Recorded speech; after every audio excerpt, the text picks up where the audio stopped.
அஸ்ஸலாமு அலைக்கும் ரஹ்மத்துல்லாஹி வரகாத்துஹு. இந்த துவாவை முறைப்படி ஓதுபவர் இம்மையிலும் மன திருப்தியுடன் இருப்பார். அவர் விஷம் தீண்டாத ஈமானுடன் மரணமாவார். கியாம நாளில் பூரண சந்திரன் பொலிவுடன் அவர் மஹ்ஷர் மைதானத்தில் ஆஜராவார். இந்த துவா நூரை தயாளத்தோட தாராளமாக எல்லாருக்கும் எழுதி கொடுக்க வேண்டும். இதை நியாயமாக ஓதிபவர் கடன் தொலையில் இருந்து விடுதலை அடைவார். அவருக்கு நோய் நொடி உண்டாகாதே. பிறர் அவர் மனம் தெளிவிடும் அல்லாஹ்வின்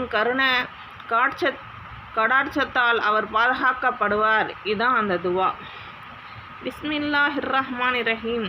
அல்லாஹும்ம யா ரஜாஇ யா மனாஇ யா கியாசி யா முராதி யா முஆஃபி யா சஃபாஇ யா கமாஇ கஃபியுன் இஹ்யி யா கஃபூரு யா கஃபூரு யா கஃபூரு இக்ஃபிர்லி ஹத்தியதி யௌம யுபாஸூன் யா அல்லாஹு யா அல்லாஹு யா அல்லாஹு யா கஃபூரு யா கஃபூரு யா கஃபூரு யா ரஹ்மானு யா ரஹ்மானு யா ரஹ்மானு யா ரஹீமு யா ரஹீமு யா ரஹீமு யா கரீமு யா கரீமு யா கரீமு வஸல்லல்லாஹு அலா கைரி ஹல்கிஹி முஹம்மதின் வ ஆலிஹி வஸஹாபிஹி அஜ்மஈன்.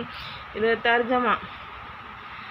அருளற்ற அருளானனும் நிகரற்ற அன்பனையும் அல்லாஹ்வின் திருநாமத்தால் தொடங்குகிறேன். ஜோதியாகிய அல்லாஹ்வே, ஒளியால் பிரகாசிக் கொண்டிருக்கும் ஒளி மையமாய் எங்கள் இறைவா, உன்னுடைய ஒளிய சகல ஒளிக்கும் ஒளியனதாகும். இரக்கமுள்ள எங்கள் இறைவா, எங்கள் மீது வரும் ஆபத்துகளை விலகி காப்பாற்றி அருள்வாயாக.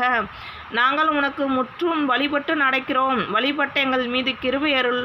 கபறுகளிலிருந்து எங்களை கண்ணியமானவர்களாக எழுப்பியருள். அல்லாஹ்வே, இருலோகங்களையும் சிறந்தவற்றை எங்களுக்கு தந்தருள். உன்னை அன்மித்தனையும் பரிசுத்தையும் செம்மையாக நடப்பதையும் உன் கிருபா காட்சத்தால் தந்தலாயாக. திருஷ்டிகள் சிரேஷ்டமான முஹம்மது ஸல்லல்லாஹு அலைஹி வஸல்லம் அவர்கள் மீதும் அவர்கள் கிளைகார்கள் தோழர்கள் மீதும் உன் நல்லாசியும் சாந்தியும் ஈடோற்றையும் அருள் அளித்தருவாயாக. பி ரஹ்மதிக. அஸ்ஸலாமு அலைக்கும் ரஹ்மத்துல்லாஹி வரகாத்துஹு.